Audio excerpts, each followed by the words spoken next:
Andai kata teman-teman punya 500 ekor entok siap panen hari ini, kira-kira sudah punya pembelinya atau belum?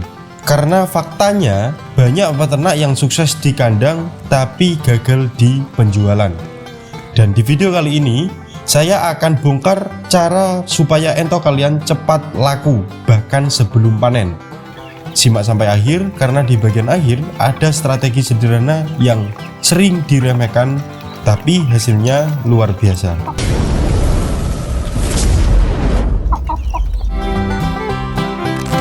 Assalamualaikum warahmatullahi wabarakatuh. Selamat datang kembali di channel yang selalu membahas seputar dunia ternak entok dari nol sampai bisa menghasilkan.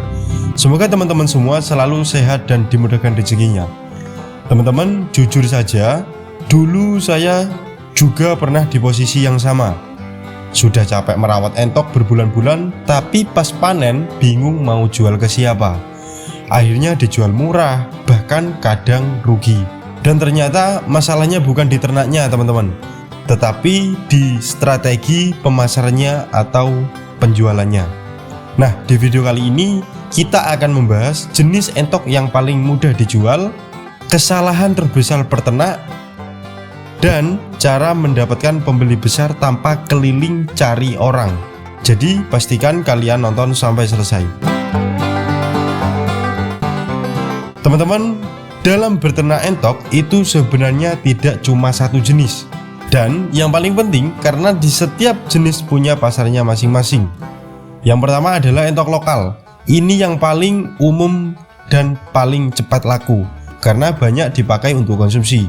Yang kedua adalah entok jumbo, ukuran lebih besar, bobot lebih berat, dan biasanya dicari oleh pembeli tertentu.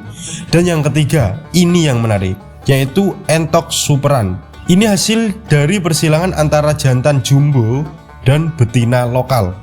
Kenapa dibuat seperti ini? Karena kita ingin hasil yang lebih unggul, lebih cepat besar, tapi tetap mudah dipelihara, dan yang jelas mudah untuk dijual. Nah, tapi tunggu dulu, punya semua jenis entok bukan berarti pasti laku teman-teman. Di sini banyak orang salah paham. Kunci utama dalam berternak itu bukan pelihara sebanyak-banyaknya, tetapi pelihara yang dibutuhkan pasar. Kalau di daerah kalian orang lebih banyak cari entok potong, ya fokus ke entok lokal atau entok pedaging. Kalau ternyata di daerah kalian jumbo lebih diminati, ya kejar entok jumbo.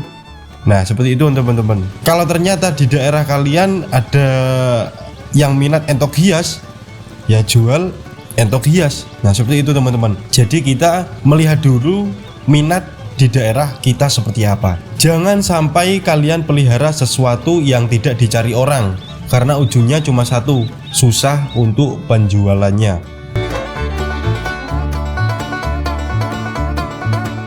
Nah, sekarang pertanyaannya, gimana kalau entok kita sudah banyak, sudah puluhan bahkan ratusan? Masa mau jual satu-satu? Tenang, di sini mulai masuk ke strategi pentingnya. Kalau jumlah entok kalian masih sedikit, kalian bisa jual ke pengepul kecil. Tapi kalau sudah banyak, kita harus naik level teman-teman. Artinya kalian harus jual ke agen besar. Kenapa? Karena agen besar punya jaringan luas. Mereka bisa menjual ke banyak tempat, ke pasar, rumah makan, bahkan ke antar kota. Bahkan ada kejadian nyata teman-teman, saya sendiri mengalami ada peternak yang beli entok dari luar kota dan dikirim, bayangkan, hanya lewat dari travel. Artinya apa? Pasar itu luas banget teman-teman, tapi banyak orang tidak tahu cara masuk ke sana.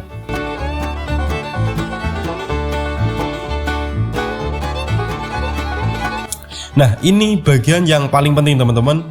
Kalau kalian tidak paham ini, maka kalian akan terus kesulitan menjual entok kalian. Mungkin teman-teman bertanya, gimana cara supaya agen besar datang ke kalian? Kalian cukup, iya betul, promosi. Sederhana itu.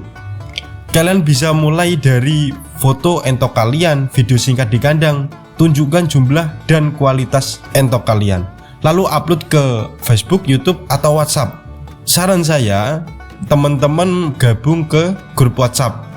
Contohnya seperti ini teman-teman, bisa teman-teman lihat sendiri, cukup sesimpel ini dan tidak sampai, mungkin ini saya contoh postingan tidak sampai 5 jam ini sudah banyak sekali yang komentar. Yang paling penting cantumkan lokasi kalian jika satu kabupaten itu sangat. Kalau teman-teman lakukan ini secara konsisten, maka tanpa teman-teman cari, agen-agen itu akan datang sendiri. Apalagi melihat video teman-teman atau foto teman-teman itu banyak sekali, pasti agen atau bakul di daerah saya sebutnya itu pasti mencari teman-teman. Mereka yang akan ngecat kalian, mereka yang akan tanya harga, dan kalian tinggal pilih mau deal atau tidak. Itu terserah kita yang punya barang. Jadi teman-teman, berternak itu bukan cuma soal memberi makan dan merawat, tapi juga soal strategi. Kalau dari awal kalian sudah paham pasar, maka panen bukan lagi jadi beban, tapi jadi momen yang ditunggu-tunggu. Hanya tips tambahan teman-teman, kalau saya sebelum saya ikut kontrak dengan restoran, saya menjualnya di hari-hari besar saja teman-teman. Di hari Idul Fitri, Idul Adha, atau di tahun baru. Kalau teman-teman merasa video ini bermanfaat, jangan lupa bantu channel ini dengan subscribe, karena di sini kita belajar bareng dari nol sampai bisa menghasilkan dari ternak entok. Terima kasih sudah menonton sampai akhir teman-teman. Maaf jika mungkin suaranya berbeda, karena akhir-akhir ini saya mengalami kurang sehat di badan. Doakan teman-teman mudah-mudahan cepat sembuh. Wassalamualaikum warahmatullahi wabarakatuh. Salam ternak, salam edukasi, dan salam sukses untuk kita semua.